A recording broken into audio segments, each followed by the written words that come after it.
आज class 11th का first chapter पूस की रात को कहानी की तरह समझाने वाले हैं। हमको उम्मीद है कि आज आपको हम सही ढंग से समझा पाएंगे कहानी की तरह। बाकी जो गलती होगा माफ़ कीजिएगा। इसमें एक छोटे किसान की कहानी बताई गई है, जिसमें किसान का नाम होता है हल्कू। हल्कू बहुत ही छोटा और गरीब किसान होता है, जो जमींदार से खेत लेता है और उस पर अपना खेती करके अपना गुजारा करता है।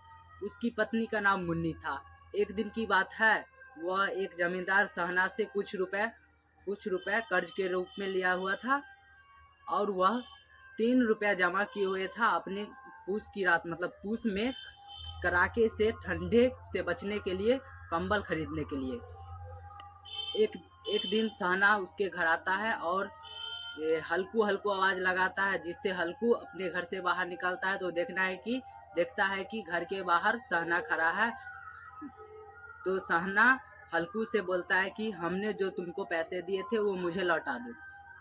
इस पर हल्कू चौंक जाता है और थोड़ा देर सोचने लगता है कि हम अब इसको पैसे अगर दे दिए तो हम ठंड से बचने के लिए कंबल किस पैसे से खरीदेंगे। अगर कंबल नहीं खरीदे तो हम जाड़े में ठिठुर कर मर भी सकते हैं। इस पर वह बहुत देर तक सोचता रहा और सोचने के बाद यह सोचा कि अगर हम इसको पैसे नहीं देते हैं तो ये बेकार का हमको कुछ सुनाएगा और चला जाएगा। इससे अच्छा होगा कि हम इसको पैसे दे दें और हम किसी तरह अपना जाड़ा को काट लेंगे। यह सोचकर वह अपने घर में जाकर अपनी पत्नी मुन्नी से बोलता है, हमने जो तुम्हें पैसे दिए थे वो पैसे मुझे दो, मैं सहना को दे आता हूँ।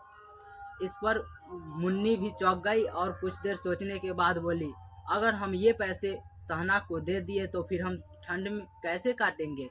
ठंड काटने के लिए न हमारे पास कपड़े हैं न कंबल। अगर हम कंबल नहीं खरीदे तो हम जाड़ा में मर भी सकते हैं। लेकिन हल्कू अपनी पत्नी मुन्नी का बात नहीं माना और वो पैसे लेकर जाके सहना को दे दिया, जिससे सहना अपने घर चला गया।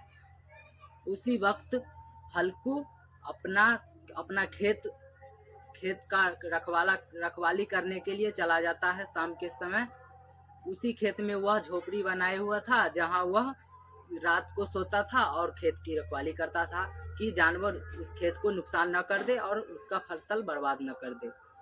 वह जब चला तो उसके पीछे पीछे उसका एक पालतू कुत्ता था जिसका नाम था जबरा। वो भी उसके पीछे पीछे गया उसके खेत पे। उस समय रात बहुत हो गई थी, ठंड भी बहुत था।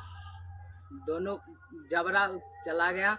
जब जबरा को हल्कू देखा कि ये भी आ गया है तो वो बोला, क्यों बे जबरे, तुम क्यों आ गए यहाँ ठंड खाने के लिए। वो थोड़ा सा कुकियाया और वहीं पे उसके साथ सो गया।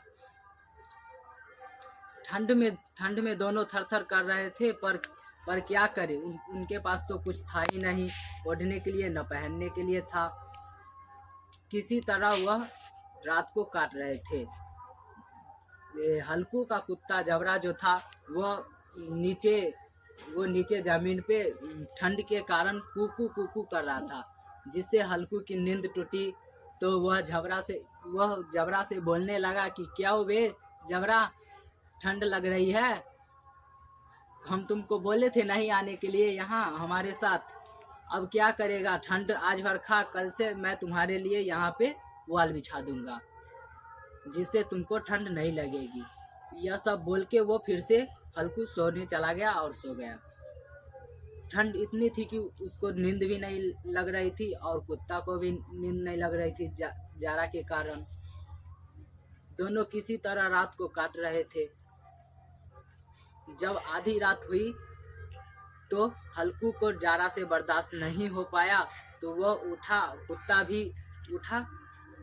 कुत्ता को वह बुलाया और अपने सीने से लगाकर सो गया, जिससे कि उसको थोड़ी गर्मी आ सके। जबरा का शरीर थोड़ा गर्म था, जिससे उसको कुछ तो राहत मिली ठंडे से बचने के लिए। फिर भी उतना कुछ नहीं हुआ। इस सब के बाद वो सोचा कि क्यों नहीं हम अलाव जलाएं, अलाव यानी कि घूरा। उससे बचने के लिए वो बगल के गाछी में गया और वहाँ से कुछ पत्ते इकट्ठे किए और अलाव जलाया। वहीं दोनों खेल रहे थे, अलाव के इस पार से उस पार कुदुकने वाले, जिस वहीं तापे दोनों, जिससे उनको कुछ देर तक राहत मिली। फिर वहाँ से ताप करके यहाँ वही अपने झोपड़ी के पास आए और सो गए। रात बहुत हो चुकी थी और हल्कू को गहरी नींद आ गई, जिससे हल्कू सो गया। और जबरा को ठंड लगने के कारण वो कुकू कुकू पूरे रात करता रहा। अचानक से जबरा के कान में कुछ आवाज़ आई खुरखुर की।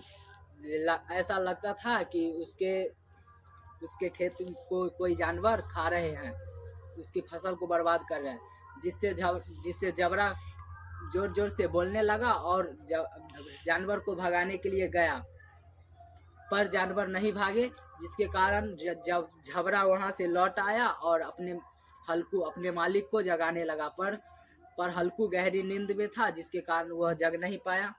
जब सुबह हुई तो मुन्नी खेत पे पहुंची तो देखी कि सारा फसल को नुकसान जानवर कर चुके हैं। तो दोस्तों आज के लिए इतना ही, फिर मिलेंगे नेक्स्ट वीडियो लेकर के। तब तक के लिए टाटा बाय बाय।